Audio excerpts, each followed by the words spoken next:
Hey everybody, this is Zoology. Today is October 2nd. I'm Mr. Sheridan. I hope you're all having a great day. So let's get right into it. Here's what we are going to do today. So I had put on the agenda that we were going to get into a program called AET, which is where we will keep records and we'll start focusing on some of your supervised agricultural experiences. And it'll give you some time to be able to build resumes and do some career building stuff for those of you who are later on in your academic careers, getting ready to leave us here pretty soon. We'll give you some opportunities to build some of those tools that will help you in the future. But I still need to get some login information. I need to get all of my rosters built in there still, so we aren't quite there yet. So what we're going to do today, if you'll go into our Google Classroom and make sure that you do your daily attendance form and your daily check-in, make sure you're checking in with those every single day.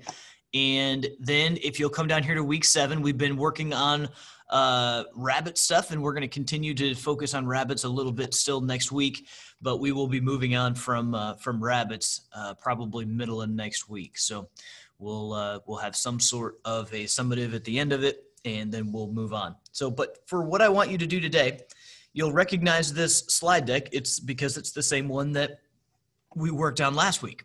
However, what I want you to do is I really want you to get more specific on the agricultural topic that you chose. So as an example, I chose animal vaccines last week. So I had a pros over here, just a few general pros and a few general cons about vaccinating animals. So these are some of the things that we talked about last week. This is kind of what I was looking for, just super general. Find a topic, come up with some very general pros and cons. Well, this week, what I'd like you to do is dive a little deeper.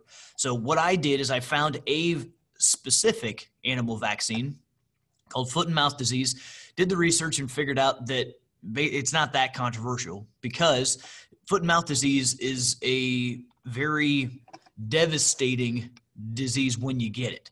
That they've had cases in Europe and Asia and over the last little bit, and it just wipes out anything that's got a split hoof. So cattle, sheep, hogs, anything like that. It doesn't affect horses. It doesn't affect dogs. But it's spread very similar to if you've ever heard of foot and mouth, and it's something else that little kids get, that they'll actually get, that it's very contagious. It's in the same family, but it actually is deadly for livestock. So we've got to make sure that we don't have it. But we actually haven't had it in the United States since like the 1920s.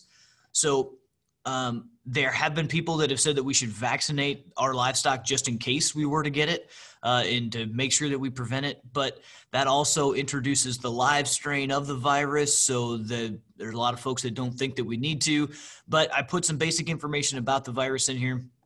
And also the fact that they already have all the vaccines for foot and mouth disease. So if there ever was an outbreak, then we would be able to vaccinate for it. So frankly, if I was doing this, I would probably not choose foot and mouth disease. I would have researched this, and this would have been fine for this topic.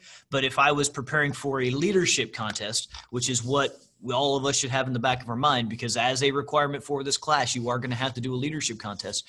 So, but if I was going to write a speech, if I was going to do a presentation about an agricultural topic, this probably isn't one that I would want to spend much more time on because it's not very controversial.